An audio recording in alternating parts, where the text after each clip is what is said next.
And we are live from the recruiting event of the summer here at the W Hotel in Nashville, Tennessee. It's the On3 Elite Series. Some of the top high school prospects in the entire country making their way to Nashville, Tennessee to get some NIL education, to get a little bit of information on how to navigate life after football. It's going to be a great time. We're glad to have you here. This is the Hard Count, the People's College Football Show. Talking ball, nothing but ball every single day of the year. We are live 3 times a week as we are right now, Tuesday, Wednesday, Thursday at 11 a.m. Eastern. Tuesday, May 28th, 2024, the last one on the face of the planet. A lot of moving parts right now. A lot of moving things right now happening behind me. Got recruits being interviewed. We are working to get a recruit on the air with us before this live show concludes. If you have a membership to Letterman Row, you know who I'm talking about. Regardless, though, we'll have a ton of content for you throughout the week right here on the On3 YouTube channel, also on the On3 Recruits YouTube channel. It's a beautiful thing, though. I mentioned it. The future of college football currently is in Nashville, Tennessee.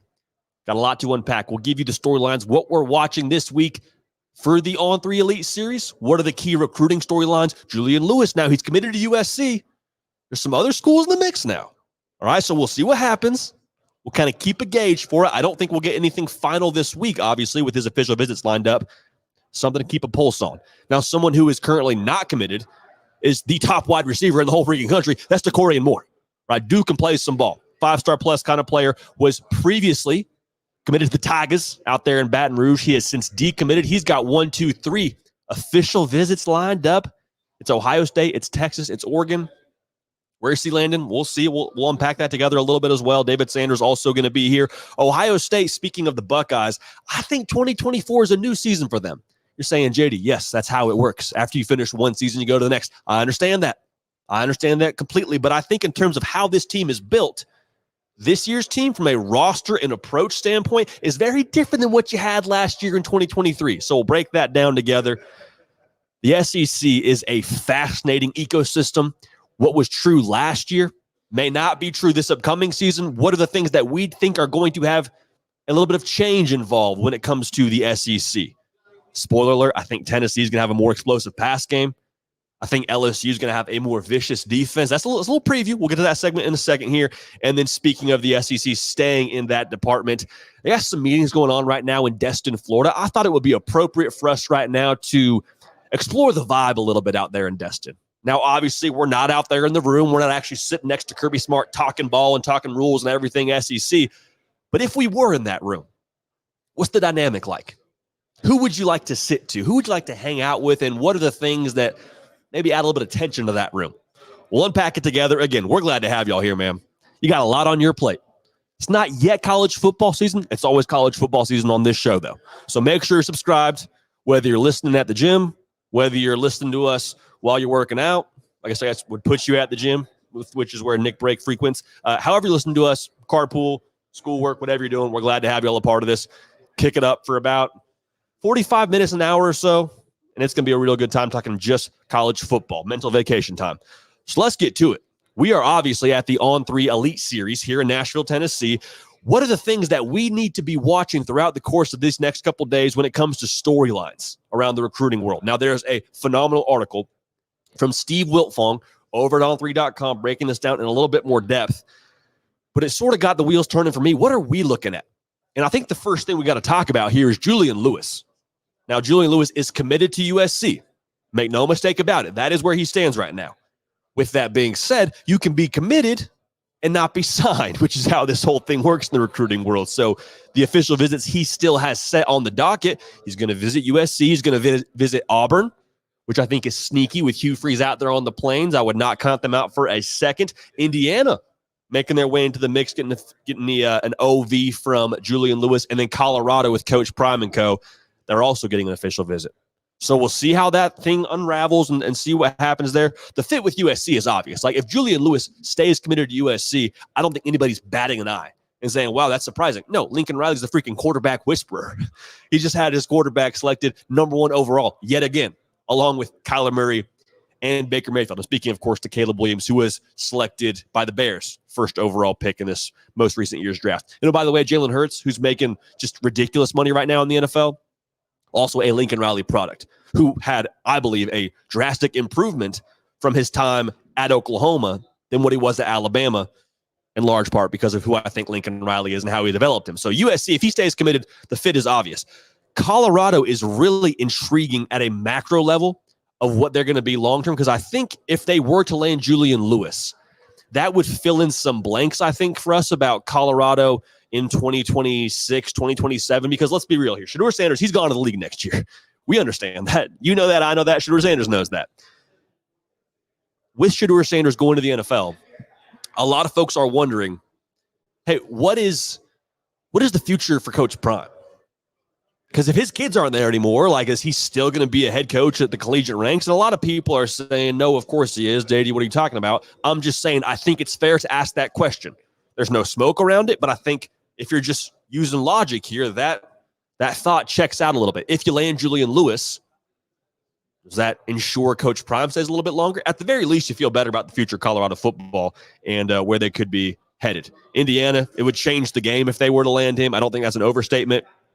If you have a quarterback, you have a chance in every single ball game you play. Now, Indiana is still trying to up that talent roster around him if they were to land him, but you could see some excitement for the folks out there in Indiana if they were to be able to land a quarterback like him. Obviously, that would, I think, change the game in terms of the other players you would add to this class as well, should you end up flipping him from USC.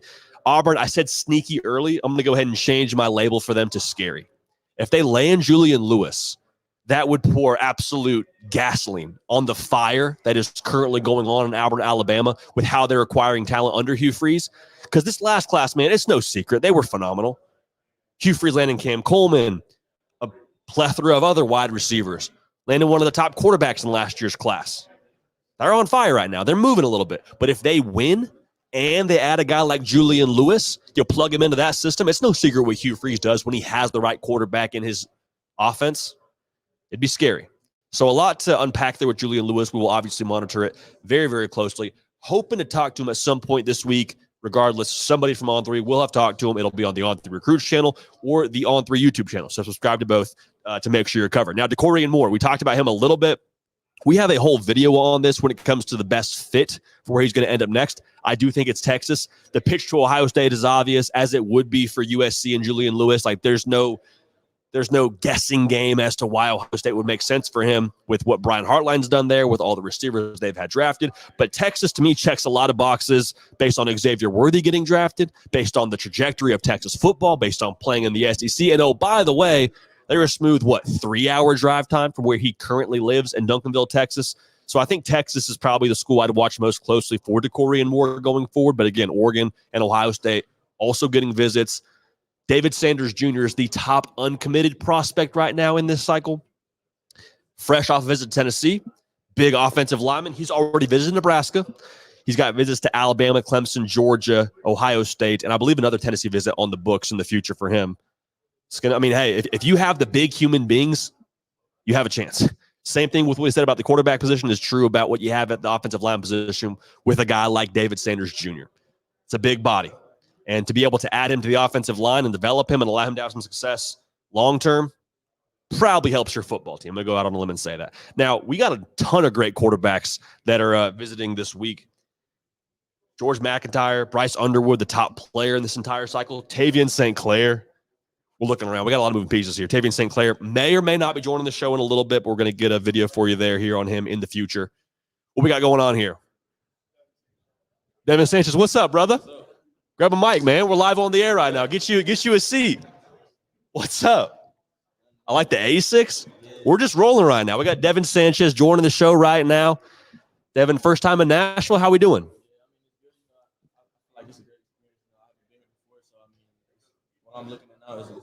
Okay, cool. Having a good time. I'm just going to get right to it, brother. Top prospects in the country here. Everyone's talking recruiting and their recruitment. Where do things stand right now for you when it comes to where you think you're going to end up signing day-wise? Are we locked in? How are we feeling about all that? I'm locked in right now. Yeah. I'm locked in since January 6th. Yep. So, I don't think come signing day, I don't think I'm going to flip. I think I'm going to stay 10 toes down Ohio State. There we go. So, that's just where I want to see myself. That's where I'm going to go. That's what's up, man. Are there any other visits on the table for you right now? Nah, just Ohio State. Okay, great. Phenomenal. When it comes to Ohio State, Obviously, a lot going on right there with what they added on defense with Caleb Downs, and you mentioned Coach Walton. What are those conversations like when you talk with him about continuing that legacy in the secondary of great players they've had there?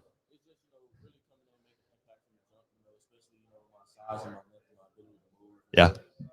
Being 6'2" is you don't really see too many corners that can move like that. So, Yeah. I mean, it's really just coming in and making an impact from the jump, and then also being a part of, one of the probably the greatest players that ever played safety in college football, Caleb Downs. Yeah. I mean, You can say that. Yeah, 100%. so, I mean, it's really just, just coming in and making an impact from the jump, and then, just bringing BIA back is what they say out there in Ohio. BIA, so, best in America. So, that's something that I want to be a part of. Love that, man. You mentioned Caleb Downs. Have you had any conversations with him since committing? Yeah, I've talked to him a couple times, since he's been down there, and I've been down there on business, I've talked to him. So, I mean, I feel like we have a good relationship right now. So, I mean, it's really just really all set in stone. And then when I get there, in January, to build a strong relationship with him because he's going to be on my back end, I'm be a corner spot. So, it's just really just building a strong relationship. It's so interesting to watch Ohio State and the way they're continuing to stockpile talent, because right now, the way they have built that roster for this upcoming season, man, y'all got the Monstars, man. I mean, it's absolutely nuts. You have a lot of conversation with Ryan Day about the recruiting class y'all are building right now to go along with what they've already had in house, and guys like you mentioned, Caleb Downs will still be there, Jeremiah Smith will still be there.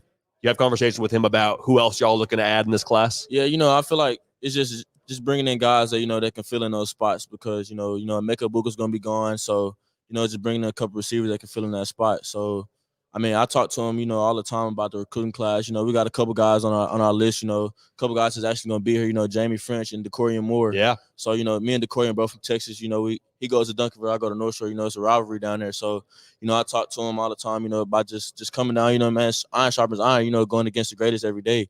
So, I mean, it's really just bringing in a guys. Ohio State right now has the #1 recruiting class, so why not add on to it? Yeah, little flex right there. Yeah, top class in America. It's nothing big. Going from Texas to Ohio, though, like obviously that's a business decision in a lot of ways for you.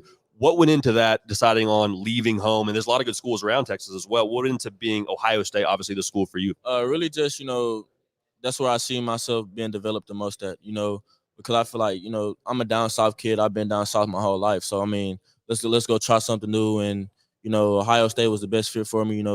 It's 18 hours from my house, so I mean that's not just get in a car and just go up the road. Yeah. So, I mean, it was just a business to sit down with my parents, talk, what's best for me, and what's gonna bring my family happiness. And going to Ohio State, committing there was happiness. Yeah. No Whataburger though, bro. Nah, no Whataburger out there. You gonna find something else? What else they have out there? I'm really into like a Chipotle type of. Okay. So they got that. They got Chipotle. So that Wingstop, couple Domino's. So I mean they got that. So spots down there. Huge. Yeah. You going to any games this year in the fall? Yeah, I'll be a couple. I gotta see early in the season, but I know for sure the team up north. Yes, sir. So I'm there for that game. I'm already locked in.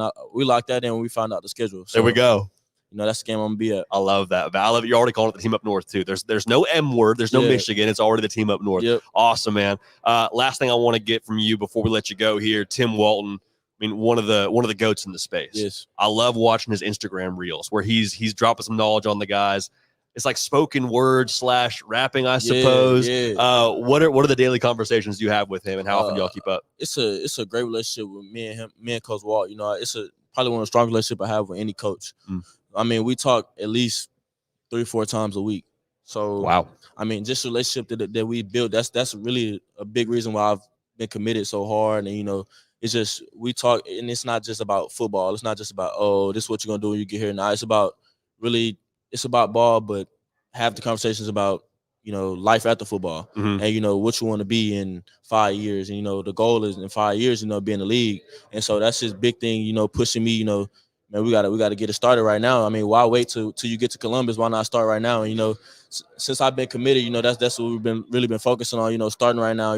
Learning the defense. Getting into the scheme and all that. So, I mean, every time I go up there, I'm learning new things. I got a notebook, so I mean, I'm writing the defenses down. I'm learning new things. Him and Coach Knowles, they're really pushing on me, and they really want me to be great. Let's go, man. Yeah. Devin Sanchez, the future of BIA, baby, locked and loaded for Ohio State from the great state of Texas. Appreciate you, man. Yes, sir. Thank you. Anybody able to beat you one-on-one? DeCorian Moore, Jamie French. I mean, you locking them up or what?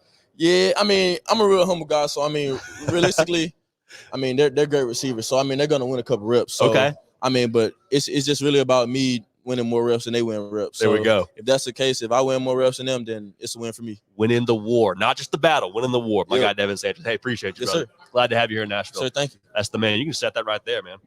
That's the man. Just like a pro. He's a pro, man. Walking right on the stage, no problem. Live YouTube TV of sorts, man. We appreciate Devin Sanchez making it happen.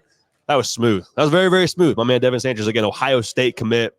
Excited to have him here along with a myriad of other folks for the On3 Elite Series. To finish that thought really quick, maybe we'll cut this together as a video, maybe we won't, but I'm excited to talk to the quarterbacks as well. Tavian St. Clair, a future teammate of Devin Sanchez, is committed as well in this 2025 class.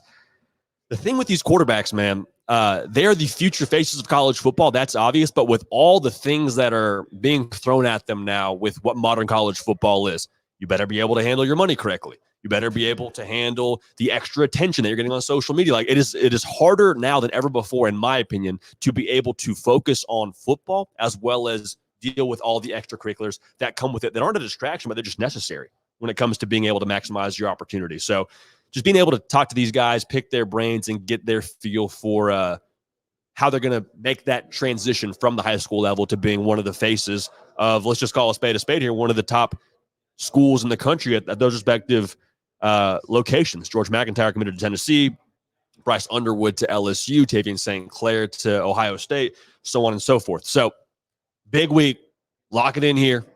Glad to have you all a part of this, and we'll keep you updated up to the very minute on the On3 YouTube channel and on the On3 Recruits channel. You got to love it. You got to love it. Hey, quick shouts to Nick Brake. Hey, we get a little action. Someone's jumping on the stage. It's correcting the lens, making it happen. Just free flowing. Free flowing. You absolutely love to see it. So quick heads up. If you're listening on a podcast, we are in called a ballroom, Nick. Ballroom of sorts. A lot going on. So I would not be surprised in the slightest if we had somebody else jump up on the stage with us here at some point in time. Wouldn't rule it out. So if you're listening on podcasts, understand if you hear some things moving around, it's because we're getting one of the top recruits in America to jump on the show with us. So we're grateful for that. Make sure if you're watching live, go ahead and like the video. Little thumbs up icon under the picture. Helps us help you. So thank you for that. The SEC is fascinating. The SEC is a wild ecosystem in the world of college football right now. And I think there's a lot that's true from this previous season that may not be true when it comes to this upcoming season. The difference a year makes in the Southeastern Conference. We're going to shoot our shot a little bit here. These are educated predictions we're making on some of these teams across the country. And the first prediction I'm going to make here, I think the Auburn offense will be massively more explosive than it was in 2023. Look at the numbers last year. Auburn, they averaged 5 yards a play. Not a carry, a play. That's good for 86th in the country. Scored 24 points a game. 24 points a game. I mean, if you're Hugh Freeze, listen, the offense is his baby. Like, he majors in offense. I have to believe that he saw what happened last year, said, hey, this isn't going to cut it. This is not up to par. So he's taking over this year. Peyton Thorne is going to make this whole thing go. It doesn't have to be Batman, as our friend Jake Crane would say. It does have to be Robin, does have to still get guys the football in positions to be successful. And the big key for him, and the big thing that I think is massive for him, and we've said this many times on this show, he gets spring football. He got spring football. Last year, it was Peyton Thorne, glad to have you here. Here's where you're living. Here are your teammates. Learn their names. Here's the playbook. Learn it really quickly. You got fall camp to get ready. We're rocking and rolling. There wasn't a whole lot of, okay, here's the first install. Digest it. Are you comfortable with it? We're going to tailor it to you. Like, he had to win the job during fall camp and then very quickly was thrown into the fire. And Hugh Freeze told us when we went out there and visited Auburn, he's like, yeah, that showed for us. Like, it was very, very obvious for him that he was not where he needed to be when it comes to being able to digest and really run the offense. He could run the plays, but running the offense was something he was still acclimating to. Now, I mentioned the whole Batman and Robin thing that our guy Jake Crane talks about. Keandre Lambert-Smith and Cam Coleman are massive upgrades for them in terms of what they didn't have last year as pass catchers. Rivaldo Fairweather, dude is built like a transformer. Like, you're very happy to have him on your football team. However, if your tight end is your leading receiver and he's not named Brock Bowers, that's going to be an issue. Cam Coleman, I think we all saw that spring game. Our eyes worked just fine. He's going to be a dude for you. Keandre Lambert-Smith averaged right around 12 to 13 yards a catch at Penn State last year. Translation, he's explosive. So when you get him the football, He's got some speed to make something happen, get north and south, and create a big play for you. So 5 yards a play, I feel very, very confident in saying that will not be what Auburn averages per play in 2024. Another difference I think we're going to see in 2024, and this is one that I'm going to tread lightly on, LSU is going to find themselves again on defense. Last year, if you've watched LSU football over the course of the last 15 years, what have they been? Punishers, bullies, aggressive, hammering out the nail kind of thing like that. That's who LSU has built themselves to be. Last year, LSU allowed 30 points a game. Like Brian Kelly saw that, said, oh, no, that's not near good enough. And to Brian Kelly's credit now, there was no, well, let's see how they do. Let's give this staff another year. We had one good year our first year. Our second year kind of left some more to be desired. He was like, not good enough. Next. Ariana Grande style. Thank you. Next. So they bring in Blake Baker, the DC from Mizzou. And Blake Baker, I've said this before on this show as well, I wholeheartedly believe that he operates defensively, stylistically, the same way this LSU fan base wants to see that defense operate. Like, there is no waiting and kind of reacting to what the opposition does. It is proactive. It is, we are coming after you. I hope you're ready. Hope you're ready. Blake Baker last year had a sack rate at Missouri, his defense did, of 9%. That was good for top 10 in America. Allowed 22 points a game. Now, notice, I did not say I think LSU is the number one defense in the country or their number whatever in the SEC in the top tier. Like, I think they're going to find themselves again. I think they'll be improved. How much is going to determine how far they go in the college football playoff and in SEC play. That's obvious. So that's a little bit of a layup because I'd be wildly surprised if LSU was somehow, some way allowing 30 points a game again this upcoming season. Harold Perkins is also still there, just so we're on the same page. That's not the entire defense. One man can only do so much, but Harold Perkins, I'd be surprised if we don't see him kind of get back to what he was his freshman season as well with how they utilize him. Now, Tennessee's a fun talking point this year because Nico Iamaleava, say that 5 times fast, is going to be the guy for you under center. You know it. We know it. They know it out in Knoxville. And I think the pass game from last year to this year will be much improved. To put it more specifically, I think you're going to see it look a lot closer to what you had in 2022. Now, I think Joe Milton kind of gets a bad rap for what happened last year. Last year, they averaged 244 pass yards a game. Now, Iowa, if you told them you give you 244 pass yards a game, they would take that and they would not ask second questions. However, with what Tennessee had in 2022 and how explosive they were, there was this vibe of like, that's good, but it's not really up to what we've expected from this Josh Heupel offense. From a yards per pass perspective, Tennessee averaged 7.8 yards a pass. In 2022, they averaged 9.5 yards a pass. With Nico Iamaleava being able to, in my opinion, be a more consistent thrower of the football downfield, and Tennessee having more weapons across the board that need attention and that can make your defense nervous, I think that's going to make all the difference in the world, and I think that's going to make Tennessee a lot more similar to what we saw in 2022. Now, hear me clearly. In 2022, you had Jalen Hyatt. Jalen Hyatt is a Biletnikoff Award-winning wide receiver, best in the country. So I don't think you're going to have someone win the Biletnikoff. It could happen. You got a lot of good players in that room. I think you can sort of moneyball your way to that kind of production. Kind of what they say in that, for those of y'all unfamiliar, Moneyball with Brad Pitt. Good movie. They lose some star players. And I think Jason Giambi is one of those players. Johnny Damon is one of those players. And they say, how do we replace those guys? We can't. But we can replace them in the aggregate. And so he starts naming 2 or 3 players to replace the production of a Jason Giambi or a Johnny Damon. We can't replace Jalen Hyatt, but we can do it in the aggregate with Squirrel White, with Dante Thornton, with Chris Brazzell, who's a stud transfer receiver from Tulane for them. He's going to be a guy for you. With Brew McCoy. See where I'm going? So the depth at wide receiver and the, I believe, improved ability at quarterback with Nico, if he hits the ground running and he can kind of get up to speed with the way the SEC defenses operate, he's going to be more than fine, and Tennessee is going to have a massive, massive year throwing the football with all the weapons they have out there. Let's go back to the defensive side of the football. Ole Miss. It's going to sound crazy because you think Ole Miss, you think Lane Kiffin, you think the Grove, you think Jackson Dart and those luscious locks of his. Ole Miss is going to have a run defense this year. Now, how good will they be remains to be seen, but I promise you they will be better than 4 yards a carry. allowed. That's what they were allowing in 2023. The reason we know that, you can say a lot about scheme, and I think the scheme, you get guys another year in the system, which will be great. Centurine Perkins is an absolute dog for you at linebacker, but you add in some Jimmies and Joes that, quite frankly, you just haven't had at Ole Miss in some time now. Princely Umanmielen, another name that we got to rep here going into the season. Transfer from Florida, proven production kind of guy from the SEC. You know what you're getting with him. And also Walter Nolan, same deal. Played in the conference, played at A&M at a really high level. You landed him through the transfer portal. Having those big bodies, man, to pair that with the offensive production you expect to have, to be able to have those big boys on the defensive side of the football, on the line of scrimmage, man, that makes all the difference in the world. Because we talk about the SEC a lot and how much you have to score to win. That's absolutely true. But you had better make sure that you have that USDA-approved sirloin beef we talk about a lot on this show to win football games at the top level within that conference. Because I'll tell you what, man, Georgia, say a lot about Carson Beck, and we should and we will, but that offensive line, they're coming for you. Can you hold serve against those kind of teams, against those kind of rosters?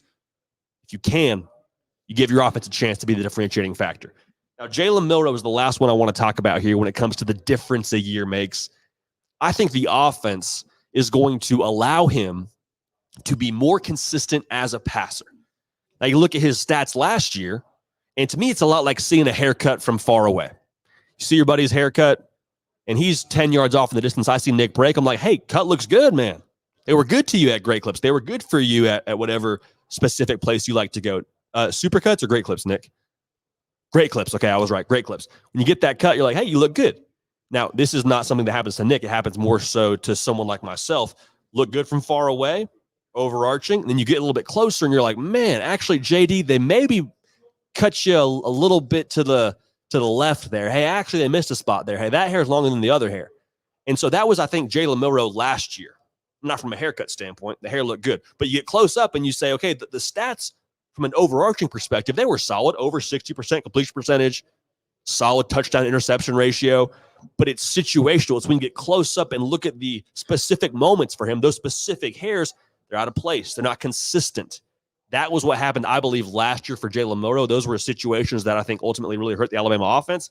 But with that being said, they will have a more clear identity, I believe, from game one throughout the course of the season offensively.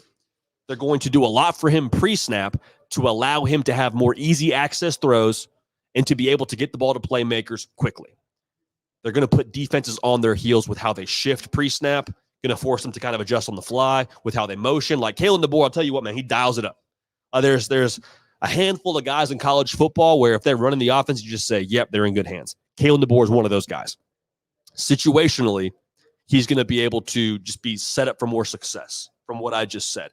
Now, this isn't part of our take, but I just want to make sure we get it out there on the record. With the amount of space they are going to be able to have within this offense, meaning the way they line their wide receivers way out to the sideline and the way they're going to put defenses on their heels, having to adjust during the play or pre-snap right before the snap, that's going to give Jalen Milroe, I believe, a tenth of a second to a half second of a head start on the defense pre-snap. And then also I think it's going to give him a little bit of an extra edge with giving him more space when it comes to running the football. Because when you put that outside linebacker in a bind to where he has to either cover the slot receiver or add in and play the run, if you're in no man's land, you've already lost. Because Jalen Milroe and his athletic gifts, I mean, best of luck to you. Best of luck to you. So I think he's going to have a massive season, starting with what he does as a thrower of the football. I think he'll be much more consistent. So the difference a year makes, man. The difference a year makes. 365 days. The thing you see on social media a lot right around New Year's is, hey, one good year could change your life. One good year for a lot of these guys could change their life, and I think it'll change their outlook for 2024 when it comes to what they're going to do from a team level in the SEC. Glad to have you all tuned in, man, out here in Nashville, Tennessee. If you're just now tuned in, you're like, you're always in Nashville, Tennessee, but that studio looks a little bit different. Very true. Brought the show out here to the W Hotel for the On3 Elite Series. Some of the top talent in the entire country. The future of college football is currently in this hotel. We're fired up about it. I already had Devin Sanchez on the show. That was a blast. And excited to hopefully talk to some more of these guys throughout the course of these next couple of days. So, this point in the season, this point in the year, rather, there's a lot of talk around the big brands in college football, and for good reason, right? We say this a lot. Everybody's optimistic this time of the year. The reason why you hear more about those big brands is because those big brands have big fan bases. And with big fan bases becomes a little bit more volume on the conversation around their respective school. And Ohio State, with what they did through the portal and who they got to be their OC, who was previously a Big Ten head coach or would have been a Big Ten coach with Chip Kelly coming over from UCLA, there's a lot of talk around what they have to do in 2024. And I got to thinking more and more about this and unpacking this more and more in my head. And the way that I can't help but feel about Ohio State is that this year's team, just from a roster level and from a strategic level, is going to be a different product than what they had in 2023. So we'll talk about that right now. Quick plug, make sure you're subscribed right here to the On3 YouTube channel. We're on location, baby. We're out here in Nashville, Tennessee at the W Hotel. Want to make sure you don't miss any of the coverage of the On3 Elite Series. Also, college football season on this channel, at least on this show, doesn't stop. If you're watching a college football video in May, you're a little bit of a sicko. Good news, we are too. So make sure you're subscribed so you don't miss a minute of the college football coverage we have for you all year long. Appreciate you for that. So why is Ohio State different? Why, if I'm an Ohio State fan, can I expect a different product in 2024 than what I got in 2023? Now, the quarterback position, very obviously, is the most important position on the field, most important spot on your roster. If we're going to be honest here, and we've been very transparent, I think Ohio State upgraded at quarterback.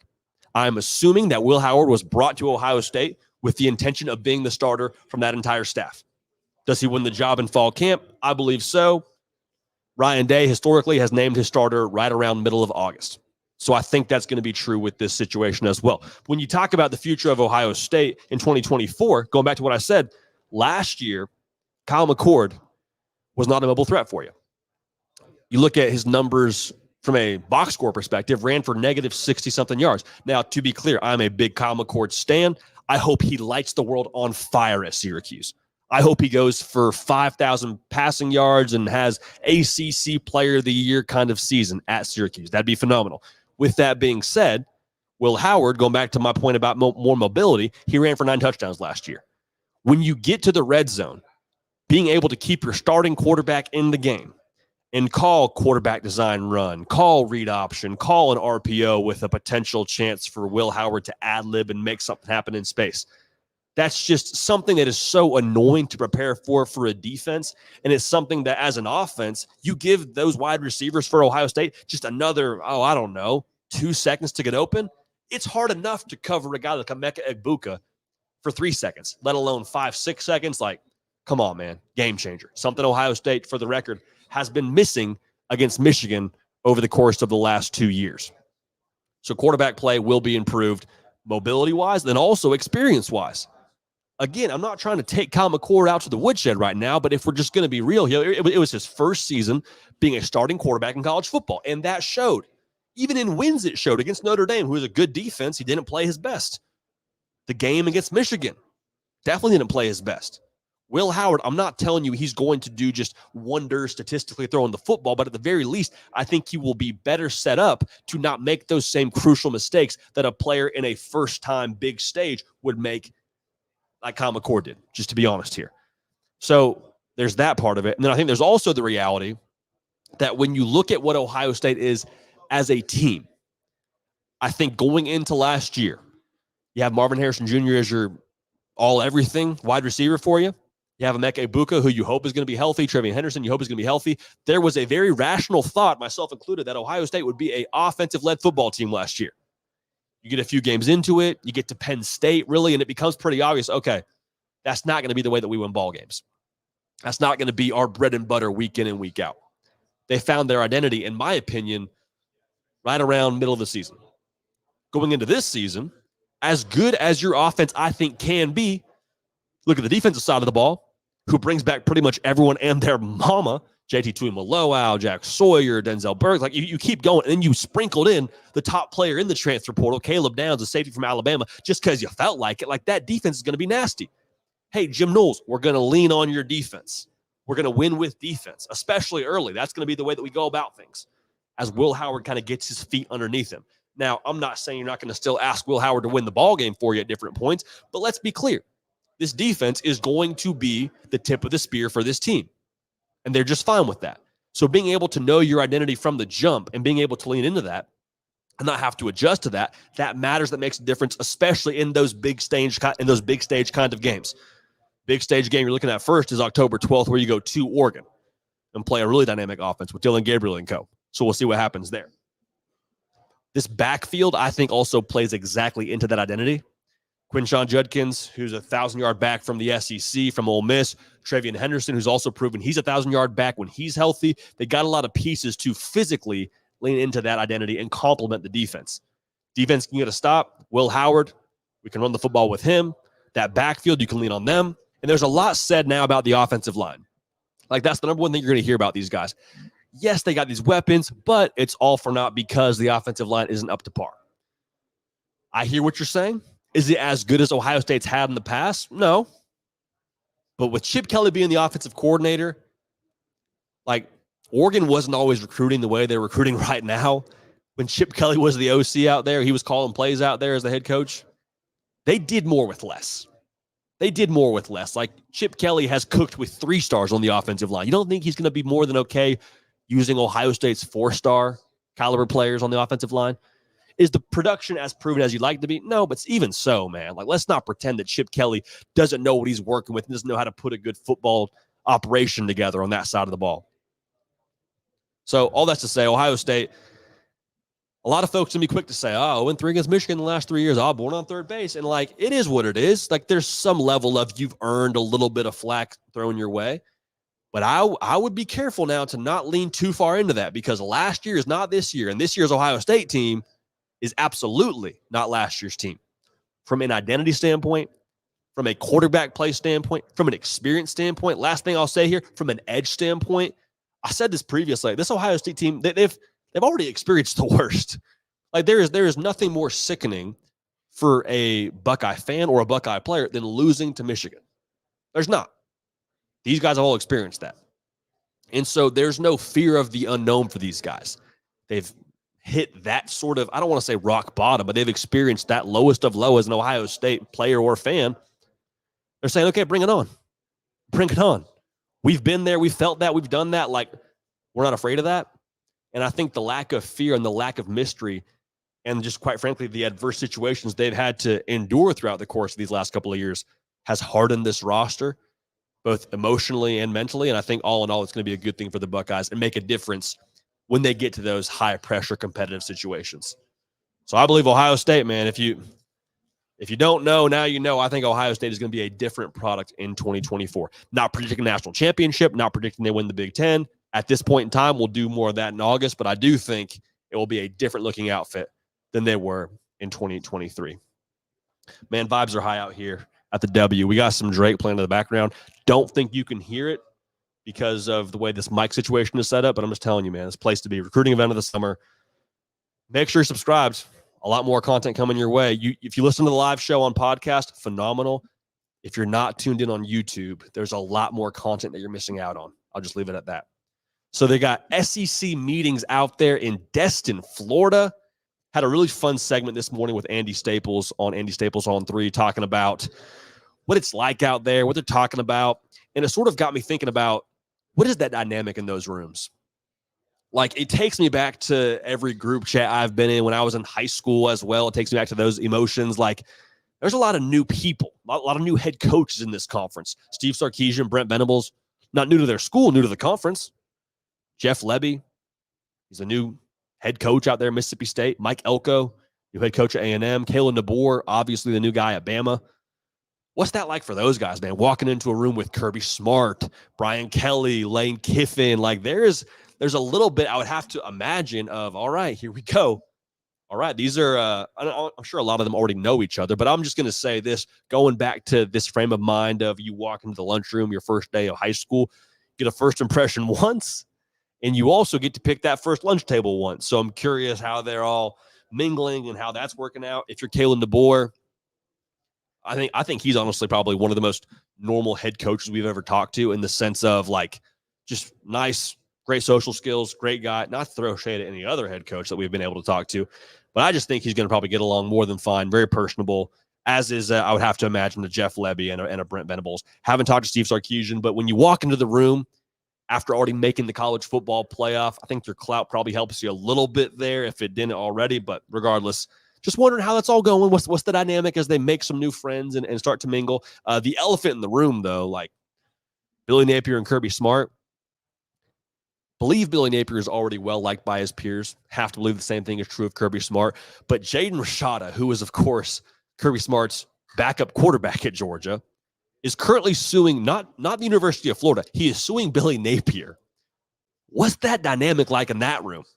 If you're Billy Napier, how do you address this? Do you walk in there and do you just like take it head on and say, hey, sorry, this whole thing is happening. Excited to play y'all. Like, what's the back and forth? Do you go with a little subtle joke and say, yeah, Kirby's backup quarterback is suing me, man. What am I, can't catch a break here? Do you do a little self-deprecation? That's always a good play, in my opinion. Handling that, I would hope that gets handled the first couple of days of the meetings. Would hope that happens sooner rather than later, because that's got to be a little bit of an awkward tension of sorts. Another awkward tension situation, Josh Heupel and Eli Drinkwitz. Now, I don't pretend to know the exact dialogue they've had behind closed doors or exactly how they feel about each other. But I got to believe, man, the whole we stand on business, Josh. Like, I don't think that's forgotten by anybody on either side of that thing. And I'm not even just saying between those two individuals. I'm talking about if you're sitting at a seat next to either of those guys or you're at the dinner table with either of those guys, like how awkward is that? Is that addressed? What's that like? What are those discussions like? But going back to the whole vacation vibe, it kind of got me thinking, okay, who would I most like to hang out with if I were in this room? If something happened that was wildly unforeseen and I became an SEC head coach, tell you what, man, Sam Pittman right now, with the way that his career has gone and the way that he is currently in a spot at Arkansas that I think he's probably saying YOLO. Like he's like, hey, we're coming either way. I'm playing, for keeps this year. I understand the pressure around my job. I think he's probably just low stress, low pressure. It is what it is. He's coached ball a long time. Sam Pittman, I'm sure he'd like to stay the head coach at Arkansas. Let's be very clear. He doesn't need to be an SEC head coach. He's got his money. He also could go anywhere tomorrow and be an offensive line coach, I have to believe. So Sam Pittman, I think, would just be a phenomenal breath of fresh air in a room like that and be a lot of fun to hang out with. Person I'd most like to sit next to during those meetings, though, it's not even close. It's Lane Kiffin. Like Lane Kiffin, if he's anything at all in person, like he is on Twitter, he's leaning over and giving a little, hey, did you, like he's just throwing a little like shade at whoever's presenting, probably saying something hilarious under his breath. In that situation where like they finish presenting and you look like the jerk that's laughing at that presenter when really it was Lane sitting right next to you who said something hilarious under his breath that only you heard. So it is what it is. I see Bradley in the comment section saying, JD dreaming about vacations with coaches. It's definitely getting into those dog days of the offseason. Hey, man, during the season, I dream about this too, just so we're on the same page. But regardless, dynamic in Destin's got to be a fun one. Getting closer and closer to the season, though. When these meetings happen, it means, hey, media days around the corner, college football season around the corner. But just a little peek into the way that we're viewing this whole thing. And could do a whole other segment on the group chat they got. So maybe that's in the future. But, yeah, a lot to discuss, a lot of fun things to riff about when it comes to the meetings out there in Destin currently. All right, so obviously with the current setup we have, we will not do a live Q&A right now. Tomorrow's show, just so we're all on the same page. If you're listening on podcast, nothing changes. It will be there. It will be exactly as you have had it the last couple of, since you've been following this show. If you're watching live on YouTube, the show will be set as a premiere. So it will not say live. That's because it's not going to be live. We recorded this episode on Monday. Got some things going tomorrow on the channel I'd keep an eye out for. When we can announce them, we definitely will. But we're in go mode. We're in content mode tomorrow at 10 a.m. So we'll subscribe here to stay up with every single piece of content we have on the On3 YouTube channel. Want to make sure y'all are dialed into the nth degree. So also follow me on socials at JD Pickell, Twitter, Instagram. A lot of behind-the-scenes content from the On3 Elite Series, from everything else we're doing, man. We are so grateful to have you all a part of this. We're so grateful to do this for a job. You could see the desk we're working at right now. This desk is just hilariously big. It's like college game day almost, but it's just me at the desk. Absolute blast, absolutely phenomenal.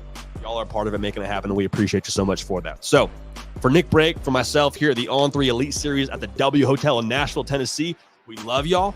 We appreciate y'all with every fiber of our being. We're going to keep this party rolling, and we will see y'all next time.